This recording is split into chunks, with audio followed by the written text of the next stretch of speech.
Hello, friends. It's Bob again, bringing you another reflection to help you grow.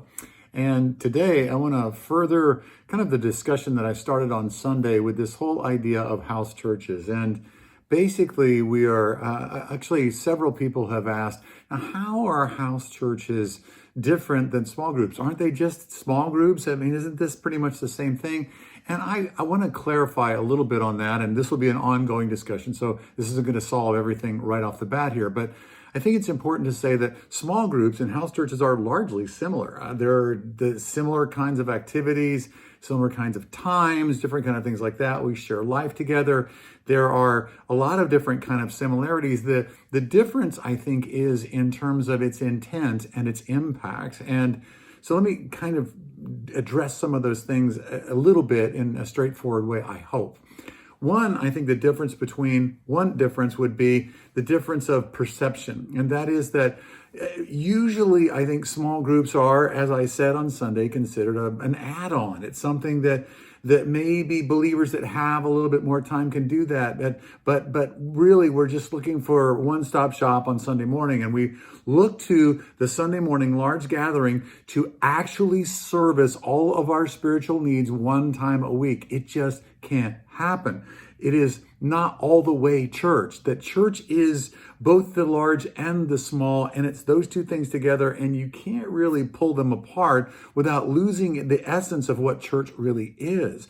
So perception-wise, I think that the difference between a small group and a house church would be one of, this is essential to my growth, that this is real church. I'm experiencing real church with this small group of people. I'm experiencing the complete picture. It's not a programmatic add-on that's sort of dispensable. It is indispensable. So perception, for one. Then out of perception, because our perceptions about things actually drive our commitments.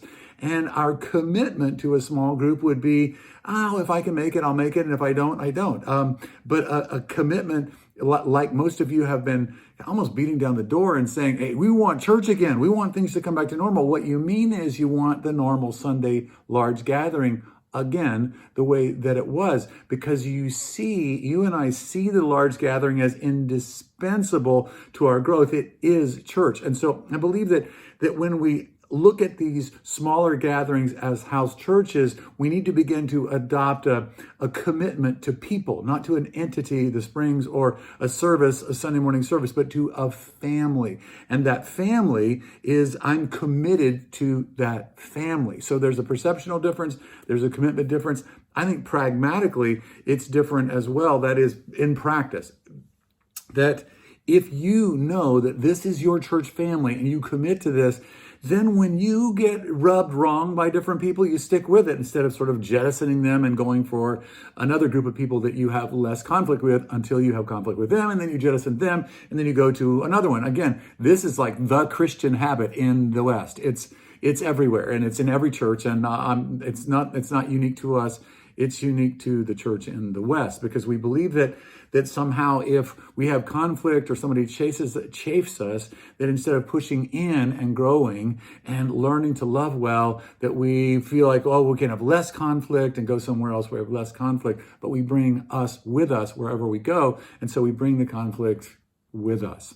And so, pragmatically speaking, having a group of people that is your church, a small group of people that is your church, you then have the chance to actually put into practice so many of the things that the New Testament talks about that are essential church and essential growth and essential discipleship. So in Ephesians chapter 2, verses 1 through 4, it's staggeringly beautiful and practical. Paul says, if there is any encouragement from being united in Christ, if any comfort from his love, if any fellowship or koinonia with the Spirit, if any affection and mercy, make my joy complete by, and listen to this group of things that you just can't do in a large meeting. It's impossible to do in a large meeting.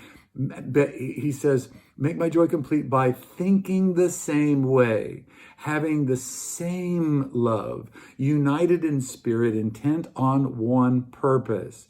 Do nothing out of selfish ambition or conceit, but in humility, consider others better than yourselves. Again, these things are put into practice in the small. These are the places where this is the playing field. Everyone should look not for his own interest or to his own interest, but rather to the interests of others.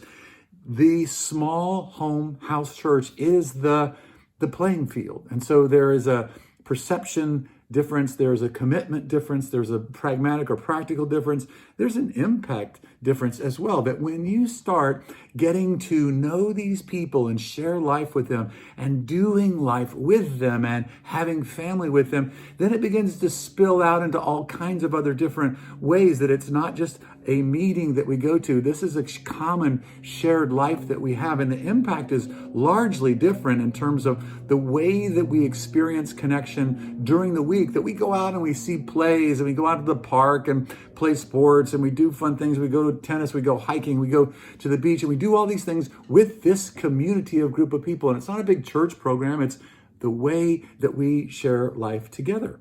And I would say that lastly in this whole thing, there's a discipleship difference in that groups actually have all kinds of emphases, but what we are saying house churches are about is aimed at raising up fully developed, fully devoted disciples.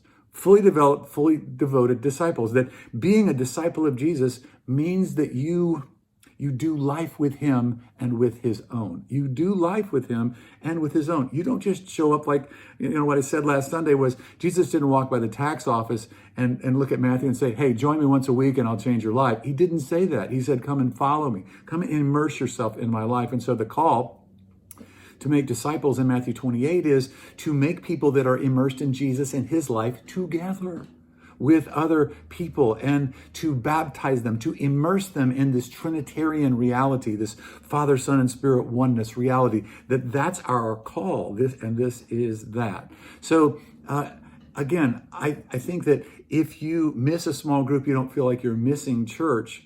But that's not the really way that God sees it, and God sees it, and we are trying to upgrade our perceptions to match what God expects of church. That's the main thing that I want you to begin to see on this, is that we are trying to upgrade our expectations, our vision, and our lifestyles to where God actually wants us. That he didn't say, hey, I want you to join me for once a week. He said, I want you to completely give yourself to me wholeheartedly and your whole life. And I want this to impact your entire world. And it's going to take more than a Sunday morning large gathering to make that work. And it's going to take more than a Sunday morning large gathering and even a personal quiet time on a daily basis. It takes community. House church is where we do life together, where we experience community. So that's at least getting the discussion going a little bit more. I hope that's helpful to you. I'll be doing a Q&A after church this coming Sunday to be able just to dialogue about it with